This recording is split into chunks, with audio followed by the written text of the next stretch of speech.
Welcome back दोस्तों, एमकेएच की इस वीडियो सीरीज में आप सभी का स्वागत है। वेलकम बैक इसलिए क्योंकि लंदन फर्स्ट इक्वेशन को हमने डेराइव कर लिया था। इसी के साथ लंदन थ्योरी भी हम प्रीवियस वीडियो में पढ़ चुके हैं, उसकी क्या अजम्पशंस थी वो हमने कंप्लीट कर ली थी। अब फ्रेंड्स हम करने वाले हैं इस वीडियो में लंदन सेकेंड लंदन इक्वेशन, और इसी के साथ साथ दोस्तों इसका डेरिवेशन में थर्ड जो पोर्शन रहता है वो है penetration depth. London penetration depth को पहले हम डेराइव करेंगे उसका एक्सप्रेशन, और फिर देखेंगे कि लंदन पेंट्रेशन डेप्थ एक्चुअल में है क्या चीज़, यानी उसको डिफाइन भी करेंगे हम अच्छे से। तो चलिए दोस्तों, फर्स्ट ऑफ ऑल हम ये देखते हैं कि हमने प्रीवियस वीडियो में जो रिजल्ट निकाला था, यानी लंदन फर्स्ट इक्वेशन क्या थी, उसको देखने के बाद उससे जो रिजल्ट निकला उसके बाद कुछ रॉ मटेरियल कलेक्ट करते हैं और उसके बाद हम चलते हैं हमारी सेकंड लंदन इक्वेशन की तरफ। तो फ्रेंड्स, अगर सबसे पहले बात की जाए फर्स्ट लंदन इक्वेशन, तो वहाँ पर हमने एक रिजल्ट फाइंड किया था, वो कौन सा था, dJs by dt is equals to. अब हमने एक तो JS का किसके साथ रिलेशन निकाला था, कैपिटल E यानी इलेक्ट्रिक फील्ड के साथ रिलेशन निकाला था, और वो क्या था, NSE² E/m, और इसको हमने वहाँ पर इक्वेशन नंबर 2 दिया था नेम, ठीक है। तो इक्वेशन नंबर 2 जो है इसको डिफाइन किया था हमने, और वहाँ पर हमने लंदन जो फर्स्ट इक्वेशन है वहाँ पर क्या डिफाइन कर रही थी हमें कि अगर हम E की वैल्यू 0 रख लें, यानी अगर हम वहाँ पर हमने रिजल्ट ये कंक्लूड किया था कि अगर इज इक्वल्स टू 0 हो जाए तो भी हमारा JS जो है वो कांस्टेंट बना रहेगा। इसका मतलब क्या है, इसका मतलब ये था कि अगर हम किसी सुपर कंडक्टर पर इलेक्ट्रिक फील्ड ना भी अप्लाई करें तब भी हमें वहाँ पर कोई स्टेडी करंट देखने को मिलता है, यानी JS हमारा क्या रहेगा, कांस्टेंट रहेगा, इवन अगर हम E इज इक्वल्स टू 0 रखें तब भी, ठीक है। तो इस रिजल्ट का भी हम यूज़ करने वाले हैं।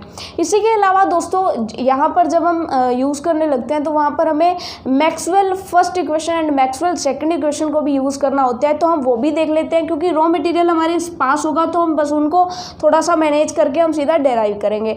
तो मैक्सवेल फर्स्ट इक्वेशन का भी हम यूज़ करेंगे। वो क्या है, मैक्सवेल फर्स्ट इक्वेशन की अगर बात की जाए तो वो है curl of E is equals to minus of del B by del T। तो इसको हम इक्वेशन स्टार दे देते हैं, और इसी तरह से मैक्सवेल सेकेंड इक्वेशन जो है उसका भी हम यूज़ करेंगे, क्योंकि जब हम पेंट्रेशन डेप्थ के लिए डेरिवेशन करेंगे तो हमें वहाँ पर इसकी ज़रूरत पड़ेगी। तो वो क्या है, curl of H is equals to J plus del D by del T।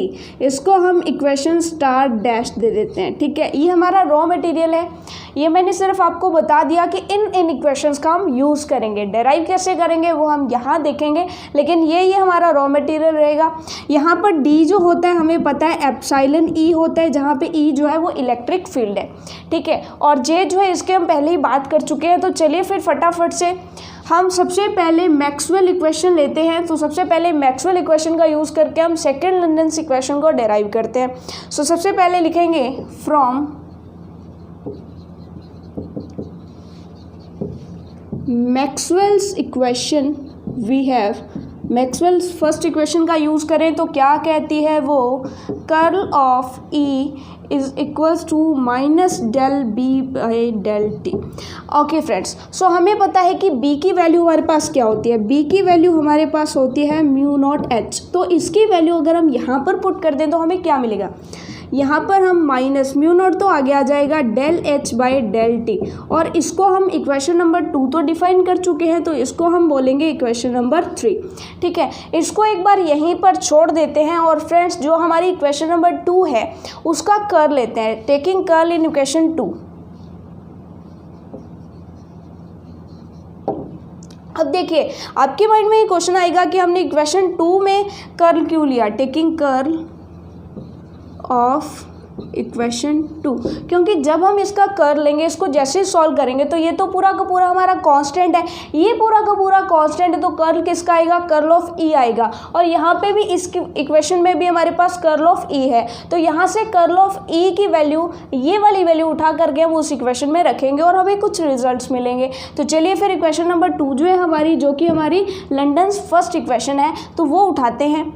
इसका जब कर लेते हैं तो ये क्या हो जाएगा, dJs by dt is equals to, अब ये तो पूरा का पूरा कांस्टेंट है, ये तो आगे आ जाएगा, और कर्ल किसका हो जाएगा, कर्ल ऑफ E, ठीक है। अब दोस्तों इसको जब रीअरेंज करें, इसको रीअरेंज करके हम ये भी लिख सकते हैं d by d t curl of J S is equals to N S E square by M curl of A. ठीक है, तो अब यहाँ से अगर हम देखें तो इक्वेशन नंबर 3 से हम कर्ल ऑफ ए की वैल्यू, ये वाली जो वैल्यू है वो यहाँ पे पुट कर देते हैं। सो हम यहाँ पे क्या लिखेंगे, फ्रॉम इक्वेशन 3। देखिए यहाँ तक आपको कोई दिक्कत नहीं होगी, इसको हम फटाफट से जो है इसकी वैल्यू पुट कर लेते हैं, is equals to N S E square by M, और इसकी वैल्यू क्या हो जाएगी, इसकी वैल्यू हो जाएगी minus mu naught del H by del T. ठीक है, ये वैल्यू हमने पुट कर ली। अब फ्रेंड्स हम क्या करेंगे कि इसके आगे हम यहाँ तक आप इसका स्क्रीनशॉट ले लीजिए, यहाँ तक आपको सबको समझ में आया होगा। हमने क्या किया, मैक्सवेल इक्वेशन को उठाया, उसमें b की वैल्यू म्यू नॉट h रख दी। ठीक है, उसके बाद इसको सॉल्व कर लिया, इक्वेशन नंबर 3 इसको दे दिया नेम। उसके बाद इसका जो है कर्ल ले लिया इक्वेशन नंबर 2 का, taking the curl of equation number 2 we get curl of e। यहाँ से हमने कर्ल ऑफ e की वैल्यू पुट कर दी इक्वेशन नंबर 3 से, और ये हमारे पास फाइनल इक्वेशन आ गई। इसके बाद अब आगे चलते हैं। देखिए फ्रेंड्स, ये बहुत ही आसान है, डेरिवेशन जो है ये बहुत ही आसान है, बस इसकी थ्योरी पर हमें जब फाइनली इसकी थ्योरी बनाएंगे तब हमें थोड़ा सा ध्यान देना है। अब फ्रेंड्स हम क्या करते हैं कि ये जो हमारे पास फाइनल इक्वेशन आई है इसका इंटीग्रेशन कर लेते हैं, यानी integrating both sides we gate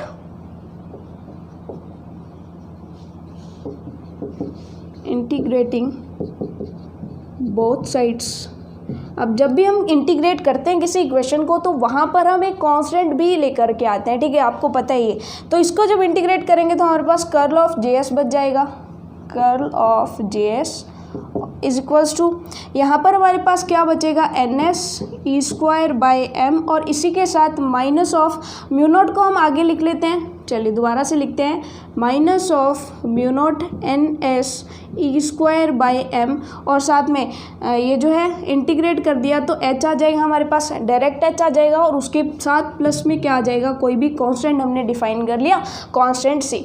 अब फ्रेंड्स हमें यहाँ पे क्या करना है कि यहाँ पे हमें कांस्टेंट c की वैल्यू फाइंड करनी है। तो कांस्टेंट c की वैल्यू कैसे फाइंड करते हैं, जब भी हम इंटीग्रेशन करते हैं और हमें वहाँ पर कांस्टेंट की वैल्यू फाइंड करनी होती है तो हम क्या करते हैं कि ये जो उसकी दूसरी साइड होती है वहाँ पर जो वैल्यू होती है मेन वैल्यू, उसकी वैल्यू 0 पुट करते हैं। तो यहाँ पर भी हम वही करेंगे, हमारा मेथड सेम रहता है कि JS की वैल्यू हम 0 पुट कर देंगे। हम क्या कहेंगे कि if JS is equals to 0, अगर JS 0 है तो यहाँ पर ये 0 होगा, तो यहाँ पे H की वैल्यू क्या होगी, तब H की वैल्यू H नॉट के इक्वल होगी। यानी हमें क्या करना है, JS को तो 0 पुट करना है और H को H नॉट पुट करना है इसी इक्वेशन में, और फिर C की वैल्यू हमें फाइंड करनी है। ठीक है, इतना ही काम करना है। तो चलिए इसको जब 0 पुट किया तो ये तो पूरी टर्म 0 बन गई, तो 0 is equals to minus mu naught N S E square by M, और h की वैल्यू h नॉट जब पुट करेंगे तो h नॉट प्लस c। ठीक है, तो इस पूरी टर्म को जब इधर ले आते हैं तो c की वैल्यू आ जाएगी, c की वैल्यू क्या आ जाएगी, mu naught N S E square by M H naught. तो ये वाली हमारी c की जो है वैल्यू आ गई। इसको जो है हम इक्वेशन नंबर 4 डिफाइन कर देते हैं, इक्वेशन नंबर 4। ठीक है, तो c की वैल्यू हम उठा करके कहाँ पर रखते हैं, इक्वेशन नंबर 4 में वापस से रख देते हैं, क्योंकि हमें बेसिकली करना क्या था कि c कांस्टेंट की वैल्यू निकाल करके इक्वेशन नंबर 4 में ही कांस्टेंट की वैल्यू पुट करनी थी। ठीक है, तो यहाँ तक आपको कोई दिक्कत नहीं रही होगी। अब देखते हैं आगे। अब फ्रेंड्स अगर बेसिकली देखा जाए तो जब चलिए पहले वैल्यू ही पुट कर लेते हैं, into JS is equals to minus mu naught N S E square by M H plus c की वैल्यू पूरी की पूरी वही सेम है, बस साइन चेंज है और h की जगह h नॉट है, N S E square by M H naught. अब यहाँ पर देखिए इन दोनों में ये वाली टर्म और ये वाली टर्म जो है वो दोस्तों क्या आ रही है, कॉमन आ रही है। तो इन दोनों को कॉमन लेते हैं तो अंदर क्या बचेगा हमारे पास, तो डेल। सो फ्रेंड्स यहाँ पर ये दोनों टर्म्स तो कॉमन है तो ये तो आगे आ जाएगी mu naught N S E square by M, और अंदर क्या बच जाएगा एच नॉट माइनस एच। या फिर हम एक काम करते हैं कि इसको माइनस के साइन के साथ ही कॉमन ले लेते हैं। तो यहाँ पे क्या बचेगा, यहाँ पे हमारे पास बच जाएगा एच माइनस एच नॉट। ठीक है, ये चीज़ हमें क्लियर हो गई। अब फ्रेंड्स ये वाली हमारी जो इक्वेशन नंबर 4 थी ये चेंज हो गई किस में, इक्वेशन नंबर 5 में। अब इक्वेशन नंबर 5 हमें क्या कहता है, इक्वेशन नंबर 5 हमें कहता है कि ये जो पूरी टर्म है यहाँ पर हमारे पास दो चीज़ें h और एच नॉट। ठीक है, तो यहाँ पे आपको समझना होगा कि एच नॉट क्या है। एच नॉट है कि कोई भी हमने सुपर कंडक्टिंग जो मटेरियल लिया है उसके अंदर मैग्नेटिक फील्ड कितना होगा जब हमने उसके ऊपर कोई मैग्नेटिक फील्ड अप्लाई किया है। तो फ्रेंड्स आपको पता है कि अगर हम कभी भी बात करें तो सुपर कंडक्टिंग कोई भी मटेरियल है तो मेजर इफेक्ट के अकॉर्डिंग उसके अंदर जो है कोई भी मैग्नेटिक फील्ड जो है वो होता नहीं है, यानी वो क्या होता है, डाईमैग्नेटिक मटेरियल होता है। तो अकॉर्डिंग टू मेजर इफेक्ट, या फिर हम ये कहेंगे कि Meissner effect prohibit any magnetic field inside the superconductor, so the value of H naught will be zero, यानी एच नॉट की वैल्यू क्या होगी, ज़ीरो होगी, क्योंकि मेजर इफेक्ट हमें बताता है कि सुपर कंडक्टर के अंदर कोई भी मैग्नेटिक फील्ड नहीं रहेगा। ठीक है, तो मेजर इफेक्ट के अकॉर्डिंग फिर हम क्या लिखेंगे। अब अगर हमारी एच नॉट की वैल्यू ज़ीरो हो जाती है, एच नॉट की वैल्यू ज़ीरो हो जाती है तो इक्वेशन नंबर 5 हमारी क्या बन जाएगी, here h naught should be 0 because Meissner effect prohibit any magnetic field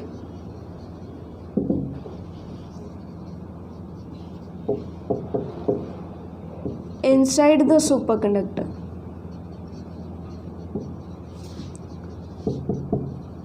जब सुपरकंडक्टर के अंदर कोई मैग्नेटिक फील्ड है ही नहीं तो एच नॉट की वैल्यू कितनी हो जाएगी, ज़ीरो। तो हमारी इक्वेशन नंबर 5 क्या हो जाएगी, इक्वेशन नंबर 5 क्या हो जाएगी, del cross J S is equals to minus mu naught N S E square by M H. ये हो जाएगी हमारी इक्वेशन नंबर 6 और यही है फ्रेंड्स हमारी लंडन्स सेकंड इक्वेशन या सेकंड लंडन्स इक्वेशन। यही हमारी सेकंड लंडन्स इक्वेशन है। तो फ्रेंड्स सेकंड लंडन इक्वेशन जो है हमारी ये जो है सहायता करेगी कब, जब हम पेनिट्रेशन डेप्थ के लिए जो उसका डेरिवेशन है वो कर रहे होंगे। तो ये हमारे लिए इंपॉर्टेंट है। तो जब रॉ मटेरियल हम लिख रहे थे तो यहाँ तक तो हमारा काम बन गया, यानी हमने सेकंड लंडन्स इक्वेशन तो डेराइव कर ली। अब हमने डेराइव करना है एक्सप्रेशन किसके लिए, लंडन्स पेनिट्रेशन डेप्थ के लिए, क्योंकि हमारा मेन चीज़ यही रहेगी। लंडन फर्स्ट इक्वेशन हमें कुछ थ्योरी दी, ठीक है, उसके बाद हमने लंडन पेनिट्रेशन डेप्थ के लिए जो एक्सप्रेशन है वो बनाना, उसके बाद उसको डिफाइन करना है। तो चलिए फ्रेंड्स अब इतनी तो बात हमारी हो गई, इसी के आगे हमारा जो है डेरिवेशन आगे चलेगा। यहाँ तक हम बात कर चुके हैं। तो हमारा जो रॉ मटेरियल होगा यानी ये इक्वेशन हम यूज़ करेंगे और ये इक्वेशन हमारी क्या कहती है, ये इक्वेशन हमारी कहती है, इसको हम यहाँ पर नोट कर लेते हैं क्योंकि आगे हम इसको यूज़ करने वाले हैं, is equals to minus mu naught N S E square by M H. और ये जो है हमारी इक्वेशन इसको दे देते हैं, ए इक्वेशन दे देते हैं। ठीक है, तो होपफुली फ्रेंड्स ये जो इतना हमने डेरिवेशन किया ये आपको समझ आया होगा। अब हम बात करते हैं पेनिट्रेशन डेप्थ के एक्सप्रेशन की। सिर्फ आपको उसके अभी एक्सप्रेशन पर काम करना है। पेनिट्रेशन डेप्थ है क्या, उसका फिजिकल सिग्निफिकेंस क्या है, ये सब कुछ हम आगे पढ़ेंगे। ठीक है, सब कुछ यहाँ पे आपको क्लियर होगा, आप उसकी टेंशन मत लीजिएगा। ठीक है, तो चलिए फटाफट से। अब फ्रेंड्स हमने यहाँ पर देखा कि अगर हम सेकेंड मैक्सवेल इक्वेशन का यूज़ करें तो यहाँ पे हमें क्या मिलता है, यहाँ पे हमें मिलता है। अब आपको एक चीज़ समझ आ रही होगी कि जैसे हमने फर्स्ट मैक्सवेल इक्वेशन का यूज़ किया था तो वहाँ पर हमारे पास क्या था, कर्ल ऑफ ई। तो हमने जब लंडन फर्स्ट इक्वेशन का यूज़ किया था तो वहाँ पे लंडन फर्स्ट इक्वेशन का कर लिया था और राइट हैंड साइड में जो टर्म थी वहाँ पे कर्ल ऑफ ई आ गया था। वैसे ही कुछ हम यहाँ पे करने वाले हैं। यहाँ पे हम क्या करेंगे, इस इक्वेशन को लेंगे, इसको थोड़ा सा सॉल्व करेंगे तो कर्ल ऑफ एच हमारे पास लेफ्ट हैंड साइड में बना होगा। यहाँ पे जब हम इसका कर लेंगे तो यहाँ पे ये तो कॉन्स्टेंट है, यहाँ पे कर्ल ऑफ एच बन जाएगा। तो इस कर्ल ऑफ एच इस कर्ल ऑफ एच से वैल्यू उठा करके हम यहाँ पे पुट कर देंगे और हमारी पेनिट्रेशन डेप्थ के लिए एक्सप्रेशन हमें मिल जाएगा। तो वही सेम काम हमने करना है, हमने इसको उठाना है। अब सेकेंड लंडन इक्वेशन के बाद हम कर रहे हैं लंडन्स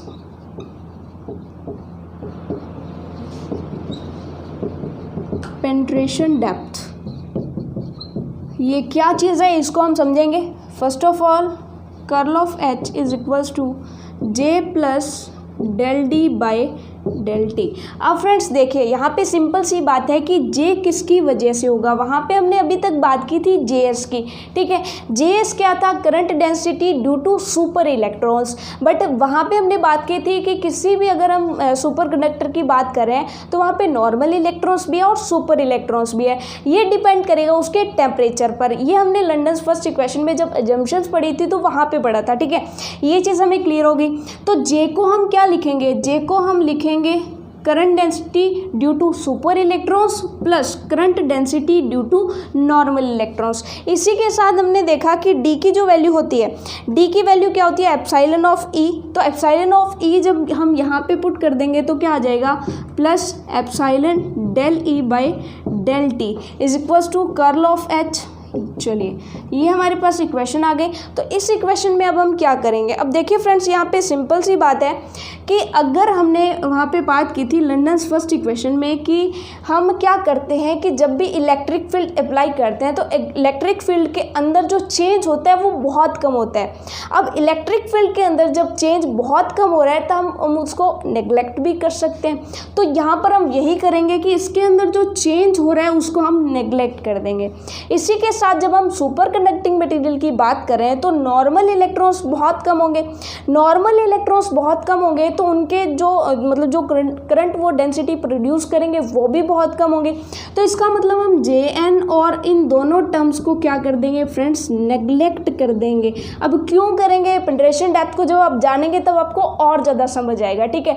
फिलहाल आपको ये समझना है कि इलेक्ट्रिक फील्ड में ज़्यादा चेंज नहीं हो रहा है इसलिए हमने इसको नेग्लेक्ट कर दिया, प्लस जे एन जो कि नॉर्मल इलेक्ट्रॉन्स की वजह से करंट डेंसिटी थी उसको हमने नेग्लेक्ट कर दिया। ओके, इतनी चीज़ आपको समझ आ गई। उसके बाद देखिए दोस्तों, तो इसका मतलब कर्ल ऑफ एच हमारा किसके इक्वल बच गया, कर्ल ऑफ एच हमारा बचता है ओनली जे एस के इक्वल, ठीक है। और इसको हम इक्वेशन नंबर हम कहाँ तक पहुँच चुके थे, इक्वेशन नंबर हमने 6 दे दिया था, इसको हम इक्वेशन नंबर 7 दे देते हैं। चलिए इक्वेशन नंबर 7 ये हमारी हो गई। उसके बाद अगर देखा जाए फ्रेंड्स, कर्ल ऑफ एच हमारा हो गया तो हम क्या करते हैं कि इक्वेशन नंबर जो ए है उसका कर ले लेते हैं। इक्वेशन नंबर ए का जब हम कर लेंगे तो हमारे पास क्या आ जाएगा, curl of this is equals to, ये पूरी की पूरी टर्म हमारी कांस्टेंट है तो ये पूरी की पूरी टर्म जो है कांस्टेंट यहाँ पर लिखा नहीं जाएगा, इसको दोबारा से लिखने रब करके,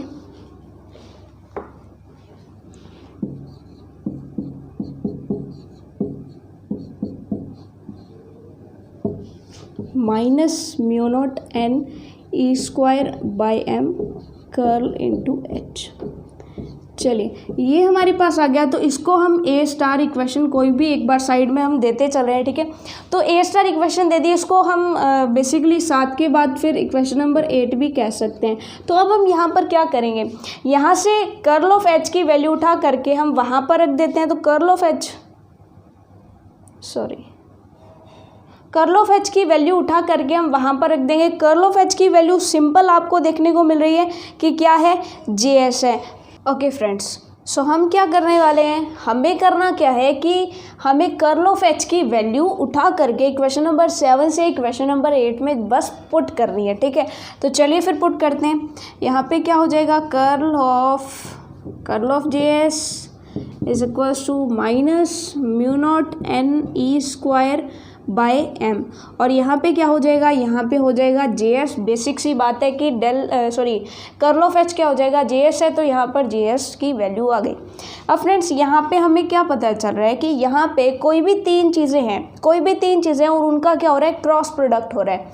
तो आपको क्रॉस प्रोडक्ट का सिंपल फॉर्मूला पता है कि जब भी हम, देखिए बहुत सिंपल है ये, ए क्रॉस बी क्रॉस सी करते हैं तो इसका जो हमें फॉर्मूला पता है क्या होता है, मैथमेटिक्स के अकॉर्डिंग हमारा फॉर्मूला होता है कि हमें बी को पहले बाहर रखना है और ए डॉट सी करना है, उसके बाद हमें माइनस करना है और फिर सी को बाहर रखना है और अंदर क्या करना है, ए डॉट बी करना है, ठीक है। तो यही फॉर्मूला जब हम यहाँ पे लगाएंगे तो यहाँ पे क्या रखेंगे, बी यानी ये बी यानी इस कर्ल को जब हम बाहर रखेंगे यानी इसको आगे रख देते हैं, चलिए आगे रख देते हैं, कोई दिक्कत वाली बात नहीं।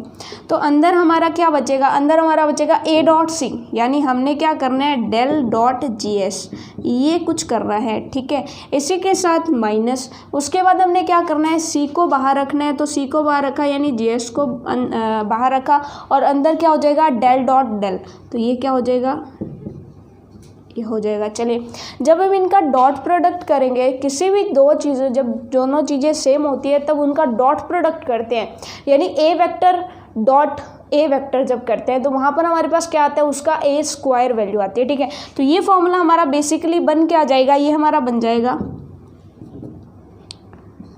Del vector del dot J S minus del square J S, ये कुछ बन जाएगा ये चीज़ हमारी, ठीक है।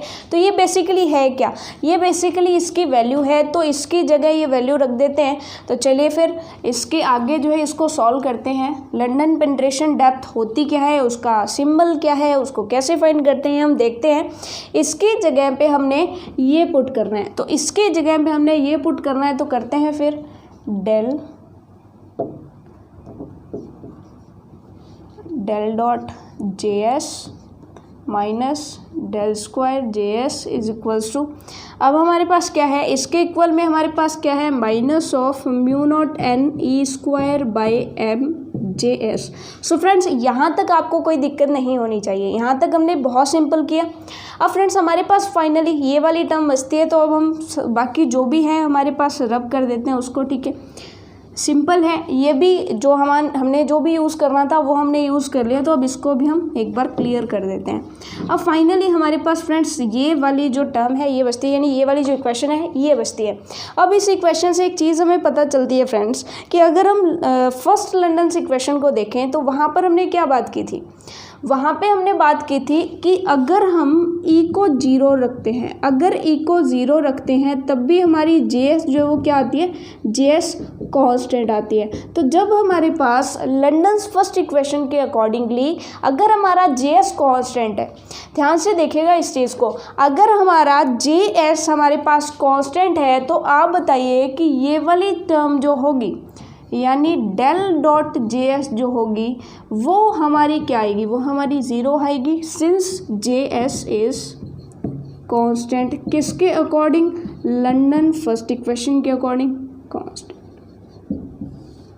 लंडन्स फर्स्ट इक्वेशन के अकॉर्डिंग हमारा जे एस कॉन्स्टेंट है, तो ये वाली जो टर्म है हमारी ज़ीरो बन जाएगी, तो ये पूरी टर्म जो है ज़ीरो बन जाएगी। तो फाइनली हमारे पास ये इक्वेशन क्या बच जाएगी, ये इक्वेशन हमारे पास बनेगी del square J S minus is equals to minus mu naught N E square by M J S. Minus से माइनस अगर हम कैंसिल कर देते हैं तो फाइनली हमारे पास बचता क्या है, फाइनली हमारे पास ये वाली टर्म बच जाती है J S is equals to mu naught N E square by M J S.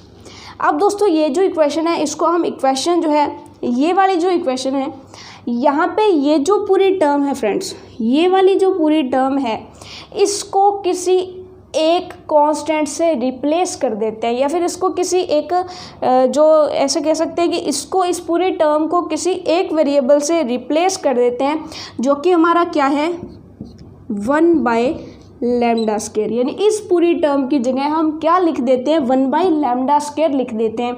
तो इसके मल्टीप्लाई में क्या बचेगा जे एस और इधर क्या बच जाएगा डेल स्क्वायर जे एस। तो यहाँ पे हम इस पूरी टर्म को 1 बाय लैम्डा स्क्वायर से रिप्लेस कर रहे हैं। तो यहाँ पे 1 बाय लैम्डा स्क्वायर की वैल्यू क्या होगी, it means here 1 by lambda square is equals to mu naught N E square by M. और दोस्तों ये जो 1 बाय लैम्डा है ना, 1 बाय लैम्डा यानी यहाँ पर जो लैम्डा है फ्रेंड्स, अगर लैम्डा की वैल्यू देखी जाए बेसिकली तो लैम्डा की वैल्यू यहाँ से क्या आती है, अगर इसको इन्वर्स कर दें तो लैम्डा स्क्वायर हमारे पास क्या बनेगा m by mu naught N E square, lambda हमारे पास क्या बनेगा root of m by mu naught N E square. और ये जो लैम्डा है फ्रेंड्स वही है लंदन पेनिट्रेशन डेप्थ, ये लंदन पेनिट्रेशन डेप्थ। तो बेसिकली हमें क्या पता चला कि लैम्डा जो है लंदन पेनिट्रेशन डेप्थ का जो फॉर्मूला है वो हमने पता कर लिया, और उसको जो हमने डेराइव किया, हम डेराइव क्या करें, एक्चुअल में तो हमें लैम्डा की वैल्यू निकाली है, लेकिन हम अभी तक क्या कर रहे थे, लैम्डा की वैल्यू तो हमने यहाँ पर जो है खुद से ही निकाली। एक्चुअल में हम क्या कर रहे थे, अब क्योंकि लैम्डा की वैल्यू तो यहाँ पे आके हमने बताई कि लैम्डा की वैल्यू ये है और इसको लंदन पेनिट्रेशन डेप्थ कहते हैं, लेकिन एक्चुअल में ये इतना डेरिवेशन जो हमने किया है वो हमें लंदन पेनिट्रेशन डेप्थ को डिफाइन करने में मदद करेगा। तो वो कैसे डिफाइन करेगा, यानी ये लैम्डा है क्या और इसको ये वैल्यू हमने क्यों दी। ठीक है, तो इसको करने के लिए हम थोड़ा सा देखते हैं, इस डेरिवेशन को आगे करते हैं, फिर हमें लैम्डा का अच्छे से मतलब समझ आएगा कि लैम्डा है क्या। अब देखिए हमारे पास ये इक्वेशन तो बनी गई थी, ठीक है, हमने टाइम बचाने के लिए इसको पहले से लिख लिया, ठीक है, क्योंकि इसमें थोड़ी थ्योरी टर्म्स ज़्यादा थी। चलिए अब यहाँ पे क्या है कि हमारे पास ये तो इक्वेशन थी, ठीक है, अब इसमें क्या किया हमने कि इस पूरी टर्म को हमने 1 बाई लैम्डा स्क्वायर से रिप्लेस कर दिया, और हमने ये भी कह दिया कि लैम्डा जो है हमारी क्या है, पेनिट्रेशन डेप्थ है। तो फिर पेनिट्रेशन डेप्थ होती क्या है, इस डेरिवेशन को आगे चलवाएंगे तब हमारे पास उसकी डेफिनेशन चल करके खुद सामने आएगी। ठीक है, अब चलिए करते हैं कि हमने क्या किया, इस चीज़ को ये रखा और लैम्डा की वैल्यू हमारे पास ये आ गई, यानी हमें पता चल गया कि पेनिट्रेशन डेप्थ की वैल्यू ये होती है, लेकिन ये नहीं पता कि पेनिट्रेशन डेप्थ है क्या। अब इसको देखते हैं, where parameter lambda is the penetration depth and has a dimension of length। अब सिंपल सी बात है कि डेप्थ है तो कोई लेंथ ही होगी, तो लेंथ की डायमेंशन ये रखती है। अब हमें क्या करना है कि जब लेंथ की डायमेंशन रखती है तो हमें क्या करना है कि जो इक्वेशन नंबर 8 है इसको 1 डायमेंशन में बनाना है ना। Equation 8 in 1 dimension can be written as, इसको 1 डायमेंशन में रखेंगे तो x हम कोई भी लेंथ ले लेते हैं, ठीक है। अब x लेंथ क्या रखेंगे वो आगे देखेंगे, फिलहाल आपको ये समझना है कि हमने क्या किया कि इसको तो ये लिख लिया, इसको वैसे का वैसा लिख लिया, तो इसका मतलब आपको बताने की ज़रूरत नहीं है, ये आप समझ गए। The solution of this equation can return as, अब हमारे पास ये क्या है, ये हमारे पास डिफरेंशियल इक्वेशन बनती है। अब डिफरेंशियल इक्वेशन को इसको सॉल्व किया तो ये आ गया, ये आपको पता ही है कि इस तरह का सॉल्यूशन आता है जब भी हम किसी डिफरेंशियल इक्वेशन को सॉल्व करते हैं। ये चीज़ क्लियर हुई।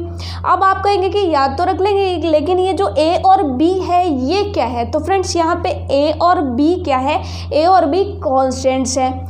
x क्या है बाद में देखेंगे, लैम्डा क्या है हमारी पेनिट्रेशन डेप्थ, और js क्या है हमारे, js पहले बात कर ही चुके हैं कि करंट डेंसिटी है ड्यू टू सुपर इलेक्ट्रॉन्स। ठीक है, ये चीज़ हमारी क्लियर हो गई। अब हमने क्या किया कि here a and b are two constant, here x represent the distance into the metal from the surface. ये चीज़ नहीं समझ आई, x कौन सी डिस्टेंस है, तो अब इसको थोड़ा सा समझते हैं। देखिए दोस्तों आप टेंशन मत लीजिए, आपको फाइनली जो है पेनिट्रेशन डेप्थ अच्छे समझ आएगी। ठीक है, ये हमारी कोई भी सुपर कंडक्टर, आपको ऐसा लग रहा होगा कि डेरिवेशन बड़ा बड़ा होता जा रहा है, ये हमारी कोई मेटल है। ठीक है, अब मेटल के अंदर हमें पता है कि अगर वो मेटल सुपर कंडक्टर है तो उसके अंदर हमें पता है कि उसके अंदर मैग्नेटिक फील्ड नहीं होता है, क्योंकि वो परफेक्टली डाई मैग्नेट होता है। ठीक है, तो उसके अंदर मैग्नेटिक फील्ड जो है वो नहीं करता है, कंसिस्ट नहीं करता है। अब उसने ये बताया कि अगर इस मेटल, ये मेटल की सरफेस है, मेटल की सरफेस से अंदर जाने पर ये जो पॉइंट्स हैं इनके जो बीच की डिस्टेंस है उसको हमने क्या ले लिया, x वेरिएबल ले लिया। ठीक है, यानी कोई भी पॉइंट ले लिया जाए, मान लीजिए ये पॉइंट ले लिया, तो इस पॉइंट की मेटल के सरफेस से जो डिस्टेंस है उसको हमने क्या ले लिया, x ले लिया। ये चीज़ आपको क्लियर हुई। x क्या है, यहाँ से इस किसी भी अंदर किसी भी पॉइंट की सरफेस से डिस्टेंस है, पहली चीज़ क्लियर हुई हमें। अब ये देखो क्या कहता है, ये कहता है js की वैल्यू ये है। यहाँ पे अगर फर्स्ट टर्म की बात की जाए तो फर्स्ट टर्म में क्या कहते हैं, जब the first factor this one of equation 10 predicts that js increases with x which is contrary to the fact, यानी जैसे जैसे हम अंदर जाते हैं वैसे वैसे हमारी मैग्नेटिक फील्ड की जो यानी js की वैल्यू जो है वो हमारी बढ़ती जाती है। क्या ऐसा कुछ होता है क्या? जैसे जैसे हम अंदर जाते हैं वैसे वैसे जेएस की वैल्यू कम होगी या ज़्यादा होगी। परसिस्टेंट करंट का आपने पढ़ा होगा, परसिस्टेंट करंट क्या होती है, बाहर होती है, यानी जैसे जैसे हम अंदर जाएंगे वैसे वैसे हमारी जेएस की वैल्यू कम होती जाएगी। अब जैसे जैसे जेएस की वैल्यू कम होती जाएगी तो इसका मतलब ये तो गलत बता रहे, ये गलत बता रहे, यानी हमें क्या कर रहे हैं, इस फैक्ट को ज़ीरो कर रहे हैं, यानी इसको हमने क्या करना है, ज़ीरो करना है। जब ये फैक्टर ज़ीरो हो जाएगा तो सिर्फ ये फैक्टर बचेगा, यानी जेएस की वैल्यू हमारे पास क्या बचेगी, जेएस की वैल्यू हमारे पास बचेगी JS is equals to B E minus X by lambda. ये चीज़ हमें बचती है यहाँ पर। अब हमें क्या करना है फ्रेंड्स कि b क्या है, कांस्टेंट, और हमें b की वैल्यू फाइंड करनी है। तो हम क्या करें, हम क्या करते हैं, x को ज़ीरो पुट करते हैं। जब x ज़ीरो होगा तो JS किसके इक्वल होगा, जब x ज़ीरो होगा तो JS की वैल्यू क्या होगी। तो फ्रेंड्स सिंपल सी बात है कि JS की वैल्यू क्या होगी, J0 होगी, जो कि क्या होगी, J0 क्या होगी, मैक्सिमम होगी। क्योंकि आपको पता है कि जब भी हम किसी सुपर कंडक्टर की बात करते हैं तो परसिस्टेंट करंट उसकी सरफेस पर ज़्यादा होती है, उसकी बाउंड्रीज पर ज़्यादा होती है, ठीक है। जब ये बाउंड्रीज पर ज़्यादा है तो ये मैक्सिमम वैल्यू हो जाएगी इसकी, ये मैक्सिमम। तो JS की जगह हम क्या रखते हैं, JS रखते हैं। ये चीज़ आपको क्लियर हुई। तो हमने क्या करना है, यहाँ पे JS की जगह J0 is equals to B.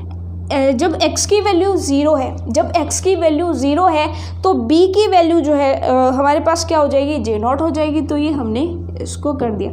अब J0 की वैल्यू यहाँ पर रख दें, यानी b की वैल्यू यहाँ पर रख दें, तो इक्वेशन क्या हो जाएगी, JS is equals to J0 E minus X by lambda. अब यहाँ पे देखिए हमें क्या करना है कि x और लैम्डा को इक्वल लेकर के आना है, क्योंकि लैम्डा के एक्चुअल में एक लेंथ ही है, ठीक है। तो x को लैम्डा के इक्वल कर देते हैं, ठीक है, और देखते हैं कि क्या होगा। x की वैल्यू मान लीजिए कि लैम्डा हो जाती है, तो हम कह देंगे कि लैम्डा क्या है, उतनी x है, कितनी x है, ठीक है, x के जितनी है लैम्डा। अगर x के जितनी लैम्डा हो, यानी x की वैल्यू लैम्डा रख के देखिए जरा क्या हो जाएगा, JS is equals to J0 E की वैल्यू, ऊपर भी लैम्डा नीचे भी lambda, minus lambda by lambda, cut हो गया, कितना आ गया, J0 बाई ई आ गया, यानी JS बराबर J0 बाई ई। यानी हम क्या कहेंगे कि सरफेस से, अब आपको समझ में आया ना सारी थ्योरी बहुत ही आसान था ये, एक्चुअली हमें इतना घुमा करके ये लाया है, ठीक है। थोड़ी सी हम अगर समझ लेते हैं तो बिल्कुल आसान है ये चीज़, ओके। तो अगर हम ये माने कि ये हमारी मेटल है, मेटल की सरफेस से अंदर उस x डिस्टेंस तक हमें जाना है जब तक हमारी JS की वैल्यू सरफेस पर जितनी थी, कितनी, J0, सरफेस पर जितनी थी उसकी 1/e नहीं हो जाती। यानी कुल मिलाकर के हमारी लैम्डा जो है वो डिस्टेंस है, x बराबर लैम्डा कब होती है, यानी सरफेस से किसी पॉइंट की डिस्टेंस x बराबर लैम्डा कब होगी, जब उस पॉइंट पर JS की वैल्यू जो होगी, जो उसकी सरफेस पर वैल्यू है करंट की, उससे 1/e नहीं हो जाती।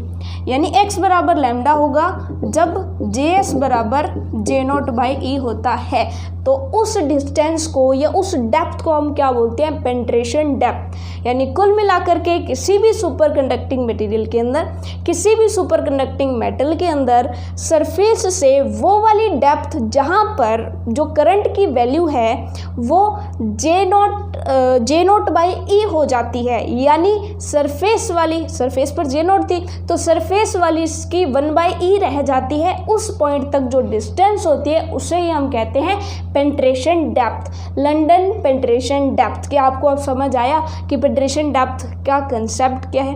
अब अगर इसकी डेफिनेशन पूछ ली जाए तो इसको हम डिफाइन क्या करेंगे, सिंपल, बस यही जो हमने समझा उसे थ्योरी में बना के लिख देंगे, ठीक है। तो नेक्स्ट स्लाइड में हम देखते हैं इसकी डेफिनेशन।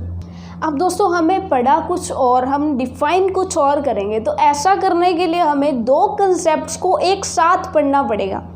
एक तो हम बात करेंगे किसी भी सुपर कंडक्टर के अंदर मैग्नेटिक फील्ड की, और दूसरी हम बात करेंगे किसी भी सुपर कंडक्टर के अंदर करंट की।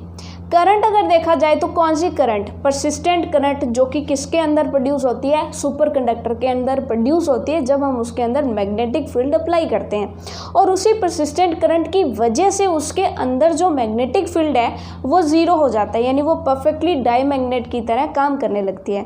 तो ऐसे में जब हमने मीजनर इफेक्ट पढ़ा था, एक्चुअली मीजनर इफेक्ट यही चीज़ हमें बताता है, ठीक है।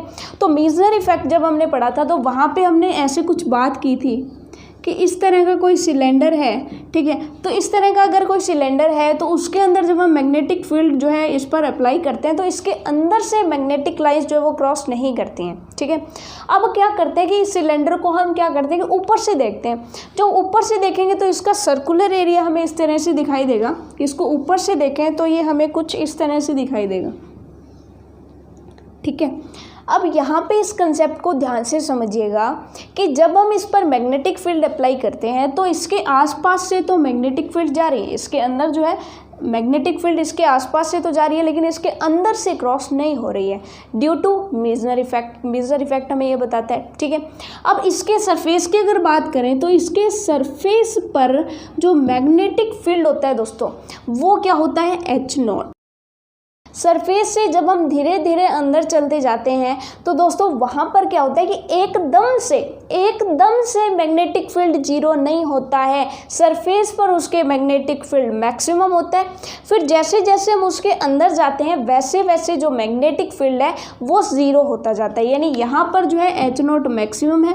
जैसे जैसे हम अंदर जाएंगे यानी इसके अंदर जाएंगे यानी सरफेस से x डिस्टेंस पर जैसे जैसे जाएंगे वैसे वैसे जो हमारी H की वैल्यू यानी मैग्नेटिक फील्ड की जो इंड्यूस्ड मैग्नेटिक फील्ड है वो क्या हो जाएगा दोस्तों, यानी जो उस पर अप्लाइड मैग्नेटिक फील्ड है वो एक दूसरे के इक्वल हो जाएंगे और जो मैग्नेटिक फील्ड बचेगा टोटल मैग्नेटिक फील्ड वो क्या हो जाएगा, ज़ीरो हो जाएगा। तो जैसे जैसे हम इसके अंदर जाते हैं वैसे वैसे ये कम होता जाता है। तो उस डिस्टेंस पर हमें जाना है यानी x बराबर लैम्डा तक जाना है जब h क्या हो जाए, H0/e हो जाए, ठीक है। इस डिस्टेंस तक जब हम जाते हैं तो ये डिस्टेंस ही हमारी क्या होती है, पेनिट्रेशन डेप्थ होती है, ठीक है। तो इसको चाहे आप J के कंसेप्ट में समझ लो चाहे आप उसको H के कंसेप्ट में समझ लो, यानी चाहे तो आप उसको करंट के माध्यम से समझ लो। क्योंकि परसिस्टेंट करंट क्या होती है, परसिस्टेंट करंट होती है उसकी सरफेस करंट होती है, यानी इसके यहाँ पर सरफेस पर मैक्सिमम वैल्यू होती है और जैसे जैसे अंदर जाते हैं वैसे वैसे परसिस्टेंट करंट की वैल्यू कम होती जाती है, यानी करंट जो है वो कम होता जाता है। तो करंट कितना कम करना है, x लैम्डा तक ही जाना है जहां पर j क्या हो जाए, J0/e हो जाए। तो दोनों हम सेम कंसेप्ट लेकर के चलते हैं, चाहे j वाला समझ लीजिए चाहे आप h वाला समझ लीजिए, एक ही चीज़ है दोनों। तो वहां पे हमें क्या करना है, सिंपल सी चीज़ है। अब ये ग्राफ आपको क्या बताता है, ग्राफ आपको बताता है कि जैसे जैसे आप अंदर जाते जाएंगे यानी सरफेस से जैसे जैसे आप दूर जाते जाएंगे वैसे वैसे आपकी h की वैल्यू कम होती जाएगी। जैसे जैसे आप दूर जाते जा रहे हैं वैसे वैसे आपकी h की वैल्यू नीचे आती जा रही है, ग्राफ नीचे आता जा रहा है। ये चीज़ आपको समझ आई। तो आपको क्या करना है, लैम्डा तक जाना है जब तक h की वैल्यू क्या हो जाए, H0/e हो जाए। तो होपफुली ये चीज़ आपको समझ आ गई होगी। अब थ्योरी में हमें क्या लिखना है थोड़ा सा देख लेते हैं। इन 1935 F London and H London described the Meissner effect at zero resistivity by adding two conditions E is equals to 0 and B is equals to 0 to Maxwell's electromagnetic equation। और ये हम अभी करके ही आए हैं, ठीक है। लंडन इक्वेशन, लंडन थ्योरी हमने कंप्लीट किया है। According to them the applied magnetic field does not suddenly drop to zero, एकदम से जीरो नहीं होती है वो, ठीक है, at the surface of the superconductors but decay exponentially according to the equation। यानी एकदम से जैसे हम सरफेस के अंदर एंटर करेंगे वैसे एकदम से जीरो नहीं होगी, वो धीरे धीरे डिके होगी इस इक्वेशन के अकॉर्डिंग। इस इक्वेशन के अकॉर्डिंग होगी तो अगर जब at x is equals to lambda, जब x लैम्डा होगी देन h की वैल्यू क्या हो जाएगी, H0/e। Here lambda is the characteristic length known as penetration depth which is defined as a distance into the superconductor at which current value falls to 1/e of its value at surface. यानी current की value decrease हो रही है या फिर हम ये कहें कि मैग्नेटिक फील्ड की वैल्यू जो है वो डिक्रीज हो रही है। कितनी हो जानी चाहिए, अपनी सरफेस वैल्यू की 1/e हो जानी चाहिए। तो होपफुली फ्रेंड्स ये सारी चीज़ आपको समझ आई होगी। Hopefully second London equation and penetration depth जो आपको होपफुली ये सारा चीज़ जो है क्लियर हुई होगी। अगर आपको ये वीडियो पसंद आई है तो लाइक ज़रूर करिएगा, शेयर करिएगा अपने अपने दोस्तों के साथ और चैनल पर जुड़ते रहिए। नई नई वीडियोस जो हम डाल रहे हैं वो देखते रहिए, लाइक करते रहिए। मिलते हैं नेक्स्ट वीडियो में, तब तक के लिए all the best for your self studies.